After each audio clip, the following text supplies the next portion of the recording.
Hey everybody, Jake here from Bearded Gear, and got a package to open. I've actually got quite a few packages to open in the coming couple of days. I just recently opened the Van X Shark from SPK, and then I've got at least two more knives on the way. I think two more knives on the way, other than this one. But this one was sent to me by my buddy John. You may know John from BGM Knives. John's a really cool dude. This isn't one of his custom knives. He got this and asked if I'd ever reviewed one, and I said no, and he offered to send it. So really, really cool of him. This is an Emerson, and yeah, I'm intrigued to check it out. I've only ever owned one real Emerson. I had the A100 that I bought secondhand. Had it for a little bit. I wasn't crazy about it. The one I had was an older variant. It had been made a while back, and the action was not my style on it. So I ended up letting it go pretty quickly. But I've always liked Emerson's and Emerson designs. I'm a little bit torn on the wave feature, if I'm being honest. I think I've talked about that before in other videos I've done of knives that do have waves, but like I have the ZT-0620, which is an Emerson design, and I really like that knife. And I've had the ProTech Emerson CQC7. I liked that knife. I like Emerson design language, and he does some unique things, especially like with his chisel edges. He does chisel grinds a lot of the time as well, and does some cool stuff. So it is in a Spyderco box, but it is an Emerson CQC7. So this is cool. I was actually expecting it to have black scales because in my head all Emersons have black G10 scales, but this one is wearing these cool, it looks like brown G10. I don't think this is my card or anything. It looks like brown G10 to me. So it does have a wave feature, it does have a disc.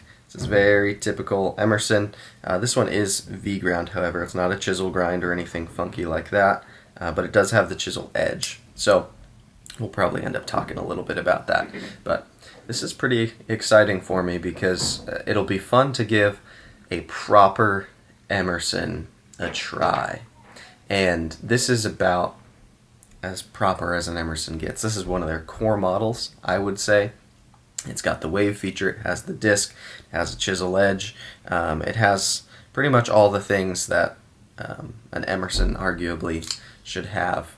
And it rides on washers, it's a liner lock, there's no internal milling or anything, so it's fairly robust, but this is just tactical. So I'm excited about that. Oh, I thought of another knife that I have on the way, a loaner coming from Kyle, but I'll let it be a surprise. But yeah, so it's interesting.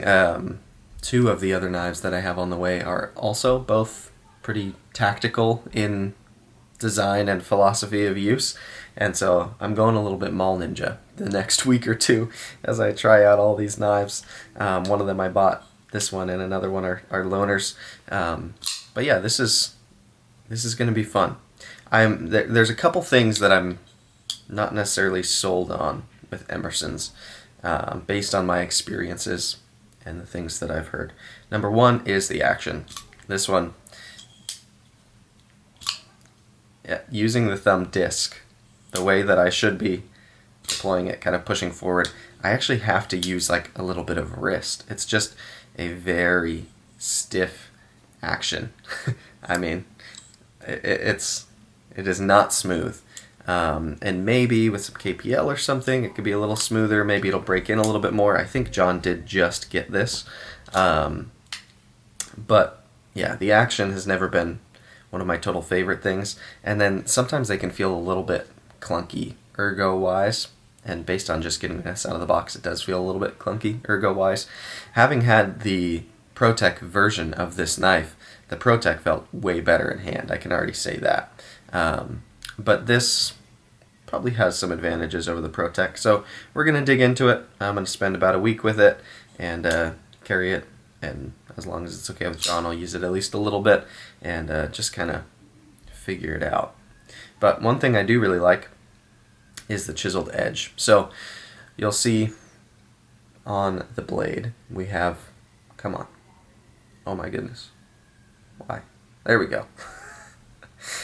On the blade we have a saber grind, right? So there's a flat grind that comes down here, continues up to the tanto, and then there's a swedge up here. And you can see the edge bevel is kind of tall, right?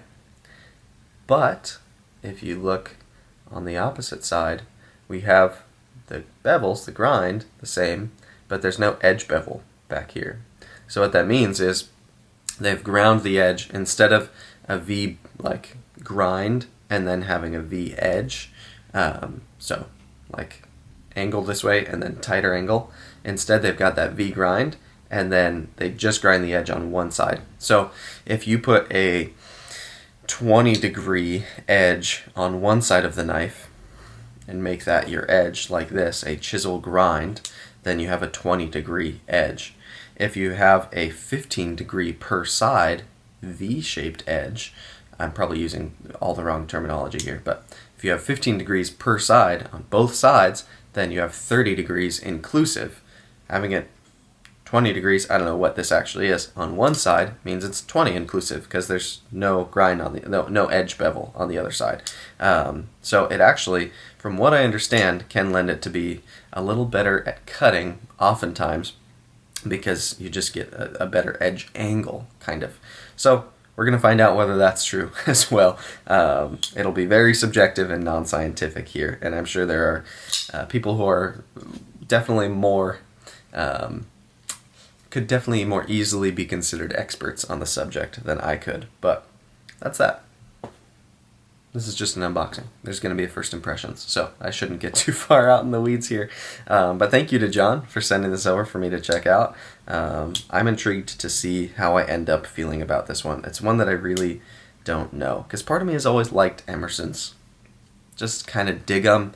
And I think part of that is probably because when I was younger, they were knives that I liked and was aware of, but were kind of too expensive for me. And now that I'm experiencing them, it's interesting to see whether they kind of live up to what they are in my head. So there's that. Thank you guys for checking it out with me. There will be a first impressions to come and then ultimately a full review as well. But this is the Emerson CQC7. It is obviously Tanto. I don't know how many variants of this there are, but it's in brown G10, as you can see. And appreciate John from BGM Knives for sending it over. He's going to be linked down below, so you can check him out. Thanks, guys.